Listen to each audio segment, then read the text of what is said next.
Commander un téléphone reconditionné coûte jusqu'à 2 fois moins cher qu'un neuf, mais peut parfois réserver quelques surprises. L'écran qui se décolle tout seul.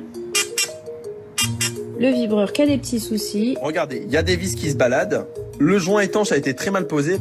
C'est aussi ce qui est arrivé à cet étudiant. Quand j'essayais de déverrouiller, ça fonctionnait pas en fait. Et quand je touchais aussi, donc j'étais obligé de le redémarrer plusieurs fois. Et même quand je le redémarrais, parfois, ça fonctionnait pas non plus.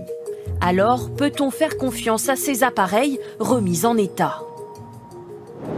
Souvent cible des critiques, le site de revente numéro 1 sur le marché nous a ouvert ses portes. La plateforme met en relation revendeurs et consommateurs. Pour vérifier la conformité des appareils, une quinzaine de commandes sont passées au hasard sur leur propre site chaque jour. Premier téléphone testé et premier problème.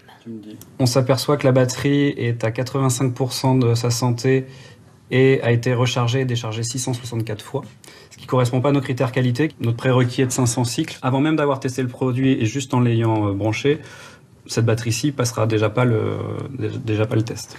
La batterie est la pièce qu'il faut changer le plus souvent.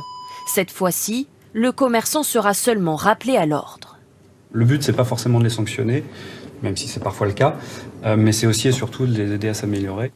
Sur plus de 1500 revendeurs, la plateforme assure en exclure une dizaine par an. Le marché est en pleine croissance. Aujourd'hui, un téléphone sur 6 acheté a été reconditionné. Certaines entreprises se sont spécialisées dans la remise à neuf des appareils. Ici, des centaines arrivent chaque jour. C'est la réception de la matinée? Fournisseur, ouais. Ok. Dans ce colis, des smartphones rachetés à un grand opérateur téléphonique. On peut se retrouver avec des produits qui sont non fonctionnels. Vous avez un écran qui est cassé ici. Donc notre travail, ça va être effectivement de tester ce produit et puis de remplacer la dalle. Pour les tests, direction ces petits robots. En moins de 5 minutes, le diagnostic tombe. Sur ce téléphone, on a donc une problématique qui concerne le micro arrière. Donc il sera changé du coup, puisqu'il n'est pas conforme. Tous les jours, plus de 700 smartphones passent entre les mains de ces opérateurs. Aujourd'hui, la loi garantit les appareils reconditionnés pendant 2 ans. Une protection pas toujours suffisante. Pour éviter les mauvaises surprises, il y a un point à vérifier en priorité, selon ce spécialiste. Il est conseillé de regarder la nationalité du reconditionneur. S'il est français et que vous avez un problème technique, eh bien, ce sera beaucoup plus rapide d'envoyer et de récupérer votre téléphone portable réparé par le service après-vente.